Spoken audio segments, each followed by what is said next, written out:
Ezra 6వ అధ్యాయము. అప్పుడు రాజైన దర్యావేషు ఆజ్ఞ ఇచ్చినందున బబులోనులో ఖజానాలోని దస్తావేజు కొట్టులో వెదకగా మాదీయుల ప్రదేశమందు ఎగ్బతానాయను పురములో ఒక గ్రంథము దొరికెను. దానిలో వ్రాయబడి ఉన్న ఈ సంగతి కనబడెను. రాజైన కోరెషు ఏలుబడిలో మొదటి సంవత్సరమందు అతడు యెరూషలేములో ఉండు దేవుని మందిరమును గూర్చి నిర్ణయించినది బలులు అర్పింపతగిన స్థలముగా మందిరము కట్టింపబడవలెను. దాని పునాదులు గట్టిగా వేయబడవలెను. దాని నిడివి 60 మూరలను, దాని వెడల్పు 60 మూరలను ఉండవలెను. 3 వరుసలు గొప్ప రాళ్ల చేతను, 1 వరుస క్రొత్త మ్రాణుల చేతను కట్టింపబడవలెను. దాని వ్యయమును రాజు యొక్క ఖజానాలో నుండి ఇయ్యవలెను. మరియు యెరూషలేములోనున్న ఆలయములో నుండి నెబుకద్నెజరు బబులోనునకు తీసుకొని వచ్చిన దేవుని మందిరం యొక్క వెండి బంగారు ఉపకరణములు తిరిగి అప్పగింపబడి యెరూషలేములోనున్న మందిరమునకు తేబడి దేవుని మందిరములో వాటి స్థలమందు పెట్టబడవలెను. కావున రాజైన దర్యావేషు ఈలాగు సెలవిచ్చెను. నది అవతల అధికారి అయిన తత్తెనై అను నీవును, షెతర్బోజ్నయి అను నీవును, నది అవతల మీతో కూడానున్న అపర్సెకాయలును యూదుల జోలికి పోక దేవుని మందిరపు పని జరుగనిచ్చి వారి అధికారిని పెద్దలను దేవుని మందిరమును దాని స్థలమందు కట్టింపనీయుడి. మరియు దేవుని మందిరమును కట్టించినట్లుగా యూదుల యొక్క పెద్దలకు మీరు చేయవలసిన సహాయమును గూర్చి మేము నిర్ణయించినదేమనగా, రాజు యొక్క సొమ్ములో నుండి అనగా నది అవతల నుండి వచ్చిన పన్నులో నుండి వారు చేయు పని నిమిత్తము తడవు ఏమాత్రమును చేయక వారి వ్యయమునకు కావలసిన దాన్ని ఇయ్యవలెను.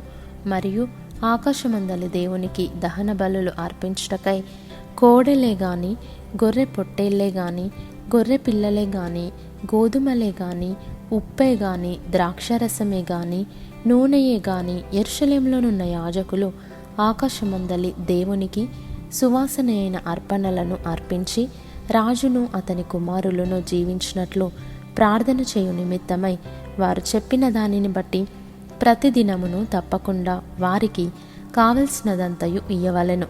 ఇంకను మేము నిర్ణయించినదేమనగా, ఎవడైనను ఈ ఆజ్ఞను భంగపరచిన ఎడల వాని ఇంటి వెన్నుగాడి ఊడదీయబడి నిలువనెత్తబడి దాని మీద వాడు ఉరితీయింపబడును. ఆ తప్పును బట్టి వాని ఇల్లు పెంటరాశి చేయబడును. ఏ రాజులే గాని, ఏ జనులే గాని ఈ ఆజ్ఞను భంగపరచి యెరూషలేములోనున్న దేవుని మందిరమును నశింపజేయుటకై చెయ్యి చాపిన ఎడల తన నామమును అక్కడ ఉంచిన దేవుడు వారిని నశింపజేయును. దర్యావేషు అను నేనే ఈ ఆజ్ఞ ఇచ్చి తిని, మరియు అది అతి వేగముగా జరగవలెనని వ్రాయించి అతడు తాకీదుగా పంపించెను. అప్పుడు నదీ ఇవతల అధికారి అయిన తత్తెనయును, షెతర్బోజ్నయియును వారి పక్షమున నున్నవారును రాజైన దర్యావేషు ఇచ్చిన ఆజ్ఞ చొప్పున వేగముగా పని జరిగించిరి.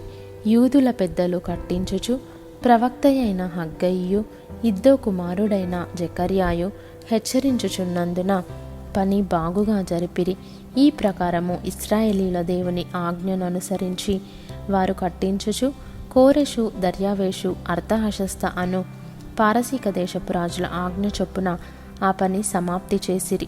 రాజైన దర్యావేషు ఏలుబడి యందు 6వ సంవత్సరము అదారు నెల 3వ నాటికి మందిరము సమాప్తి చేయబడెను. అప్పుడు ఇశ్రాయేలీయులను, యాజకులను, లేవీయులను చెరలో నుండి విడుదల నొందిన తక్కిన వారును దేవుని మందిరమును ఆనందముతో ప్రతిష్ఠించిరి.